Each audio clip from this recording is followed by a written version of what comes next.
Bună, dragilor, și bine ați venit la o nouă citire. Dacă titlul te-a atras, înseamnă că ai aici cu siguranță un mesaj pentru tine. Îți mulțumesc pentru că mă urmărești, îți mulțumesc pentru că mi-ești alături. Dacă vrei și tu astfel de citire, te invit oricând cu drag doar pe aplicația de tarot și astrologie Cristina Zurba, disponibilă atât pe iPhone cât și pe Android. Să vedem așadar mesaje, ce trebuie să știi. Bun, a început citirea. La baza pachetului avem arcana majoră îndrăgostiții, lumea și 3 de cupe. Este un moment aici în care, uite, vrei să alegi fericirea, vrei să alegi împlinirea. Mai văd aici, bineînțeles, și o bucurie mică pentru sufletul tău, doar că e o bucurie care cumva îți domină lumea în care trăiești. Da? Uneori din bucurii mărunte ne încărcăm. Dar apoi avem îndrăgostiții, o legătură cu zodia Gemeni, mai avem aici legătură cu zodii fixe. Taur, Leu, Scorpion, Vărsător. Discutăm despre o perioadă în care aveți de luat o decizie importantă. Este o decizie care ține atât de partea profesională cât și de cea personală. Da?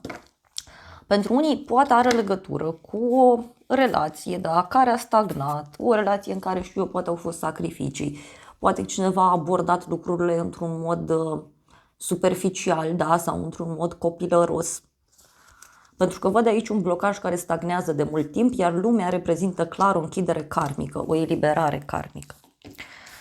În plan personal avem 4 de spade, deci ești într-un moment în care simți nevoia să te odihnești mai mult, simți nevoia să te relaxezi, să te încarci.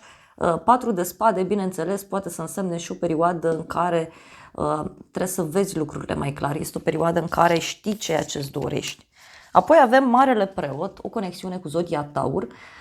Discutăm despre un moment aici în care, uite, te întâlnești fie cu un părinte, fie cu o persoană pe care o respecti foarte mult. Persoana aceasta îți poate da niște vești eliberatoare, îți poate da niște vești bune. De asemenea, putem să discutăm și despre faptul că te afli într-un moment în care vrei să iei o hotărâre privind relația de cuplu, da? Poate să fie și asta, dar pentru alții simt aici că sunteți într-un moment în care luați niște decizii foarte înțelepte. Hai să vedem despre ce e vorba. 4 de spade. Ei, uite, e o întâlnire, da, la care tu tot te gândești aici. Poate să însemne și o persoană puțin mai agitată, cineva care consideră că îi se face o nedreptate, dar pe de altă parte văd și un moment în care ai conștientizat această nedreptate, ai conștientizat această situație. Și avem speranța, da? Deci o persoană care are o speranță foarte mare în legătură cu tine sau în legătură cu o situație anume. Hai să vedem. Marele Preot. Noroc. Deci, uite, pentru tine aici urmează un noroc foarte mare, o bucurie foarte mare. Poate să însemne, uite, cartea aceasta și un moment în care te bucuri de ceva important pentru tine. Primești niște bani sau cineva important din viața ta poate avea parte de o realizare. Uite, avem un bărbat, da? Poate e cineva important din familie sau din cercul de prieteni care fie îți face ție o bucurie, fie persoana aceasta are parte de o realizare. Este o realizare pentru sufletul său, doar că te vei bucura și tu de această situație.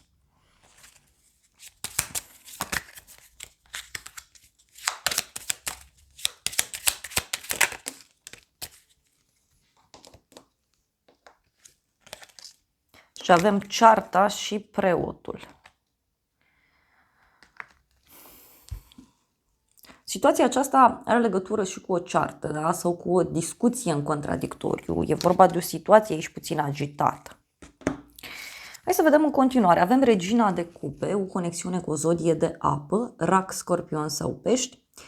Văd aici că ai legătură cu o persoană foarte sensibilă, este o persoană răbdătoare, iubitoare, cu inima deschisă. Este vorba despre cineva care știe foarte bine ce își dorește, știe foarte bine încotro se duce. Doar că pentru alții văd aici că e posibil să fiți într-o perioadă în care vi se face, nu știu, milă de cineva sau e o perioadă în care vă gândiți să vă sacrificați pentru cineva. Apoi avem 8 de bâte, deci uite, o rezolvare care apare, niște vești care vin prin zona de online sau pot fi niște vești care țin de un succes. Uite, poate aștepți un succes, poate aștepți un răspuns. Văd aici multă vorbă, da? Multă vorbă. Văd lucruri care se petrec foarte rapid, dar care sunt cu succes. Hai să vedem ce-i cu regina asta de cupe. Unii poate așteptați un răspuns aici legat de zona medicală și răspunsul ăsta vine și este pozitiv. Hai să vedem. Uite, poate să fie o veste care ține de o instituție publică, o haină de stat.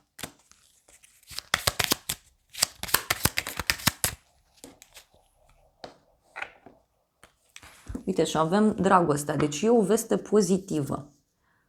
Legată de o bancă, o instituție, poate e ceva legat și de partea medicală sau în general legat de muncă. Unii poate așteptați un răspuns în legătură cu niște bani pentru o casă sau bani pentru o investiție, mai poate să fie. Hai să vedem 8 de bâte ce spune.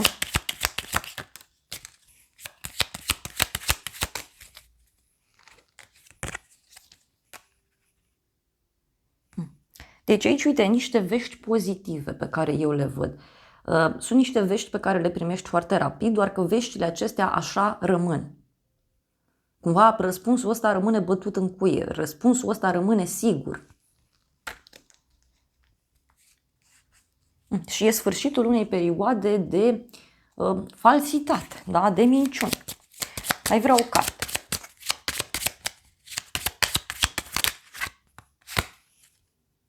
Avem văduvul. Deci poate are legătură cu o problemă din trecut. O problemă din trecut care se rezolvă. Pentru unii poate să fie și o vestă pe care o primiți, fie de la o companie cu nume masculin, fie pentru alții este vorba despre o persoană stabilă, sigură pe ea. Uite, e cineva care poate a făcut probleme în trecut sau este o problemă veche, da, care acum se rezolvă, care acum iese la suprafață.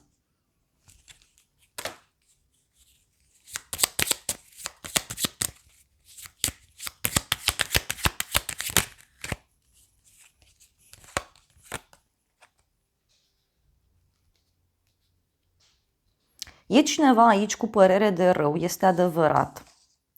Dar lucrurile se rezolvă. Uite, avem femeia, bucuria neașteptată și vestea.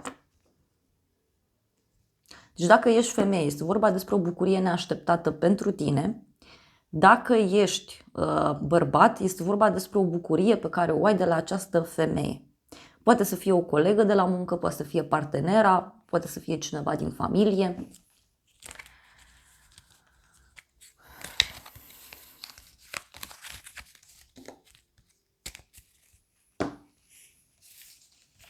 Surpriza, 9 de monede și 10 de cupe. Surpriza are legătură cu o împlinire din punct de vedere financiar. O bucurie mare pentru tine, niște bani pe care îi primești, bani pe care îi dai. Surpriza poate avea legătură cu un răspuns pozitiv legat de ideea de familie, de casă. Hai să vedem despre ce e vorba. 9 de monede.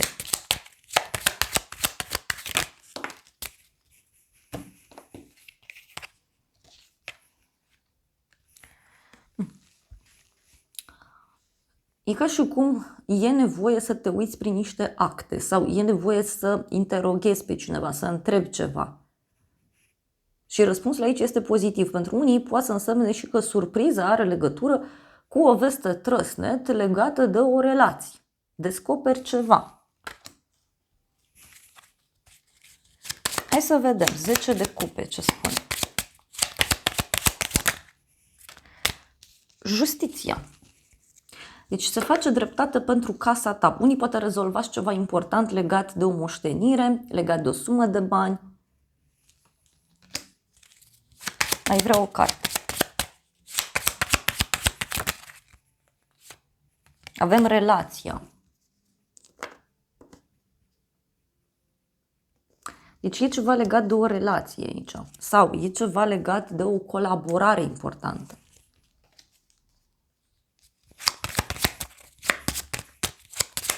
O să mai cer o singură carte și apoi mai vreau clarificări din alt tarot. Uite, a ieșit din nou cartea căsătoriei. Da? Pentru unii poate este vorba despre o căsătorie în sine. Întâlnești pe cineva și lucrurile se leagă sau poate să însemne și o răzgândire a partenerului, a cuiva din jur. Uite, cineva care e fidel, care ți este alături. Poate să fie și un prieten nou pe care ți-l faci. Pentru unii, uite, dacă aveți copii, poate aceștia au parte de o realizare și atunci vă bucurați și voi.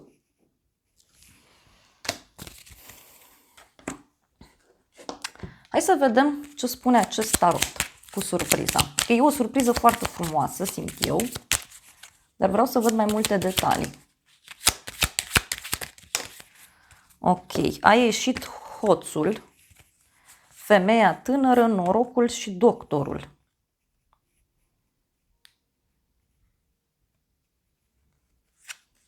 Este vorba despre a da la spate o persoană vicleană, o persoană care n-a fost sinceră, o persoană care și-a urmărit aici interesul.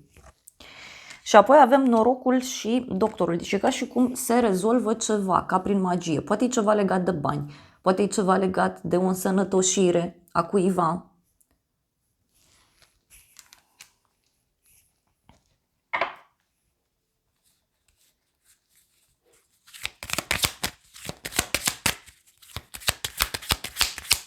Cineva care te ajută să-ți rezolvi un anumit lucru. Și avem din nou căsătorie. Nu știu, unii poate sunteți invitați la o nuntă undeva sau aflați de existența unui cuplu. Uite, avem așteptare, serviciu, căsătorie. Da, pentru unii, da, poate să însemne și faptul că cineva îți propune căsătorie. Sau, așa cum am zis, posibil să fiți invitați undeva, la o nuntă, la o petrecere.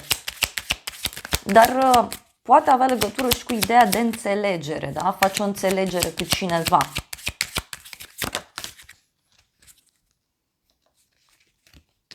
Uite, și surpriza asta, să știi că ți aduce o transformare foarte mare. Din nou. Unii poate începe să vă dați seama aici cam cine nu a fost sincer, da? Sau cine a trădat, a mințit, a furat, știu eu. Totuși văd și o persoană supărată aici, da? Cineva care are o părere de rău în legătură cu niște bani.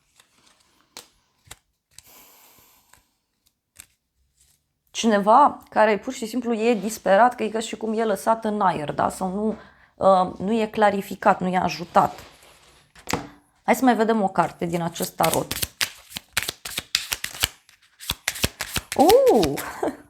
Avem așa, săruturi, iubire necondiționată, a oferi și a primi afecțiune, a se îndrăgosti. Surpriza are legătură cu cineva care fie se îndrăgostește de tine, fie, așa cum am zis, rămâneți surprinși de o rezolvare care apare într-un cuplu din jurul tău. Pot fi niște prieteni, pot fi persoane din familie, poate e vorba de cuplul tău. Totuși e ceva care se repetă din ce văd eu aici.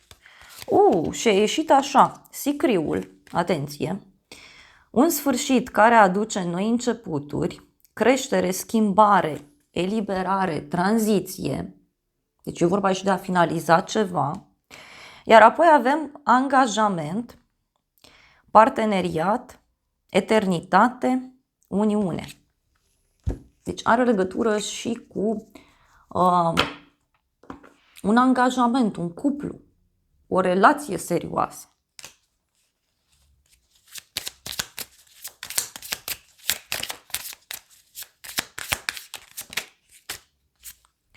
Și avem așa, păsărea Phoenix. Este vorba despre o nouă fază, o transformare, o creștere, cineva care își schimbă mintea. Și avem un cuțit care e înfipt în spate, da? O durere de inimă, separare, decepție, un atac șocant. Da. Unii, cine știe, poate descoperiți niște secrete foarte puternice care pot fi în jurul vostru. Și asta, știu eu, să aducă eliberarea.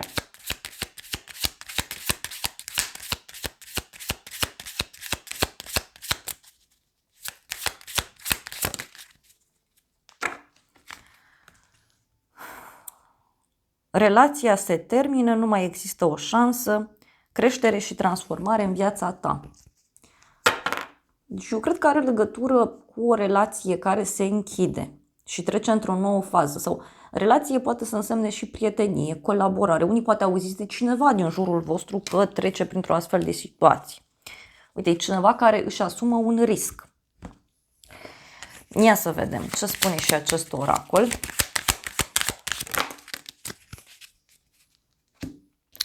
La țintă.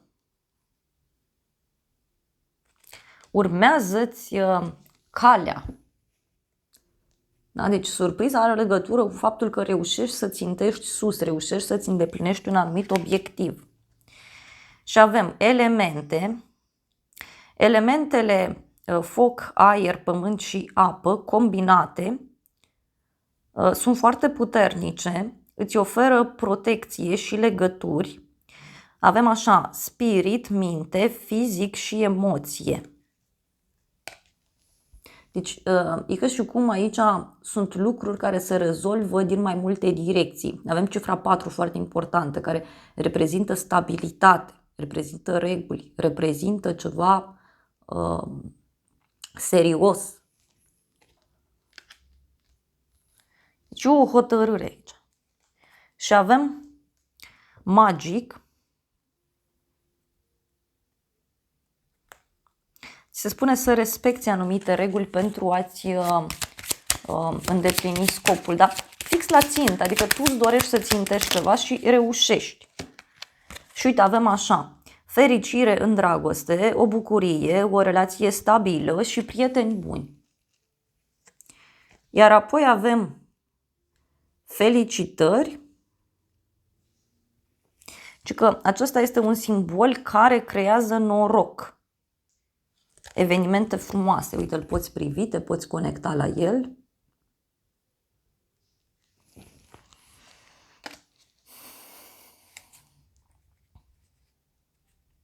Tu aduci lumină în această lume. Deci eu cred că are legătură cu o rezolvare bruscă aici care apare. E ceva ce a fost blocat mult timp și acum, în sfârșit, lucrurile se rezolvă într-o modalitate pozitivă pentru tine. Vreau să văd totuși ce părere are tarotul meu în această situație.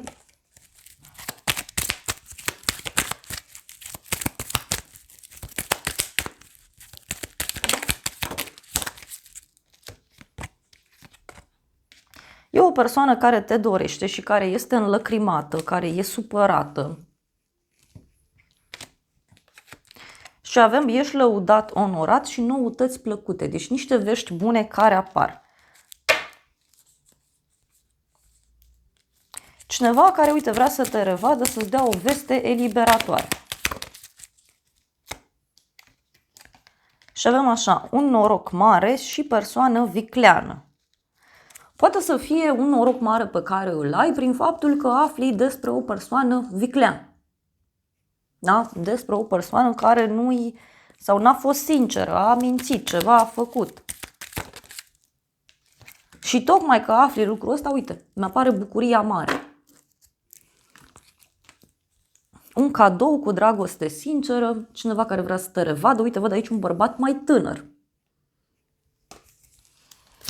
Interesant. Mai vreau o carte din acest oracol. Din nou a ieșit dragoste, o nouă dragoste. Și avem succes și mândrie. Poate să însemne pentru unii, atenție, o bucurie pentru suflet, da? Sau poate sunteți pasionați de ceva și în acest sens primiți un răspuns pozitiv. Asta e surpriza, doar că veți descoperi și ceva mai puțin plăcut, dar e cu noroc. Da, faptul că descoperiți neregula respectivă, puteți să o reparați. Avem sarcină, sănătate, eliberare, acțiune. Deci, uite, surpriza are legătură că reușești să te eliberezi de ceva mult mai repede față de cum te-ai fi așteptat. Dragilor, acestea au fost previziunile de această dată. Eu vă mulțumesc pentru prezență, vă îmbrățișez cu drag, sper din suflet să vă fie de folos informațiile și să ne revedem cu bine și data viitoare. Eu vă doresc să aveți parte de o zi sau de o seară cât mai frumoasă.